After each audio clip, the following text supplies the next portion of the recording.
L'UFC Que Choisir est favorable à ce que les produits alimentaires affichent un score environnemental, mais pas n'importe lequel. Pierre Guillaume, bonjour. Bonjour. Vous êtes vice-président de l'UFC Que Choisir de la Sarthe en charge de l'environnement. Pourquoi un affichage environnemental sur les produits alimentaires ? Eh bien, l'UFC Que Choisir milite pour une consommation responsable. Qu'est-ce que ça veut dire ? Ça veut dire que lorsqu'un consommateur prend la décision d'acheter un produit, il ne pense pas uniquement à son prix et à sa qualité, ce qui sont bien sûr très importants. Il intègre aussi, en fonction de sa sensibilité et de ses convictions, l'impact plus ou moins fort sur l'environnement, sur la santé, l'impact sociétal, les conditions de fabrication par exemple.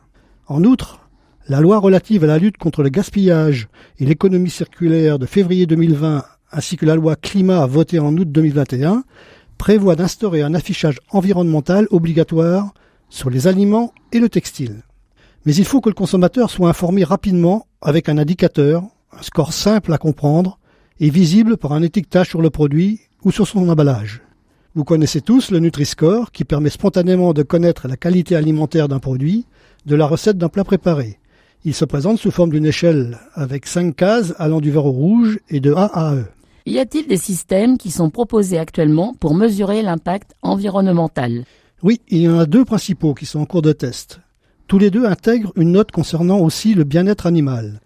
Il y a en premier lieu l'EcoScore qui est proposé, utilisé même par certains acteurs du secteur, par exemple un collectif dont Yuka, le propriétaire de la fameuse application Yuka, Open Food Facts, et Marmiton par exemple. EcoScore donne l'avantage aux productions intensives qui dégagent moins de gaz à effet de serre par kilo d'aliments.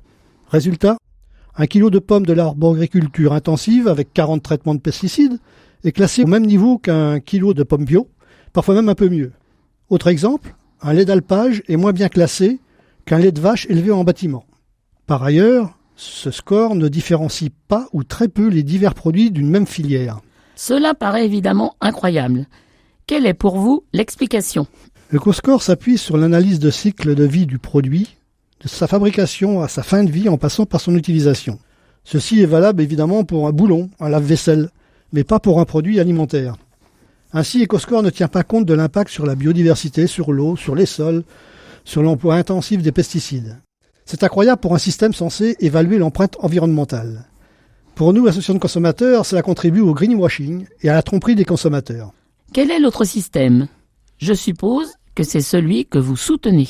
Oui, c'est le Planet Score qui est soutenu par l'UFC Que Choisir, France Nature Environnement, Agir pour l'environnement, Génération Future, ainsi que plusieurs instituts et syndicats de bio.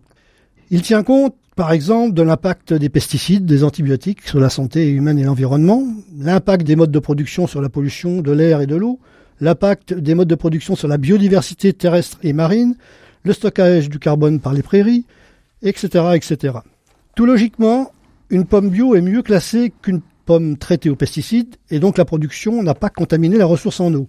Un lait d'alpage est classé B, par exemple, et un lait de vache élevé en bâtiment est classé E. Il permet ainsi de différencier les produits d'une même filière.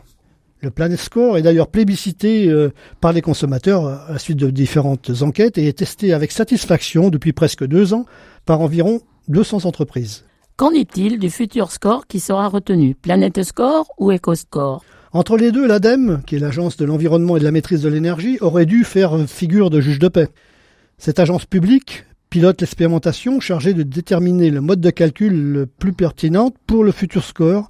Pour cela, elle pourrait par exemple piocher dans les propositions les plus intéressantes des 2 scores et si besoin y ajouter d'autres indicateurs. Mais au fil du temps, elle a semblé soutenir l'EcoScore de plus en plus visiblement et de façon de moins en moins objective au regard des manquements importants de l'EcoScore et des avis des scientifiques, des professionnels et des consommateurs. Quelle action suggérez-vous aux consommateurs ? Dans un premier temps, c'est de participer à la consultation publique en cours sur le site du ministère de l'Environnement, la consultation publique. Et pour vous faire une idée plus précise de ces scores, vous pouvez aller sur le site Que Choisir avec le mot de passe Planet Score et vous tomberez sur plusieurs articles concernant ce thème. Merci Pierre Guillaume, au revoir. Merci à vous.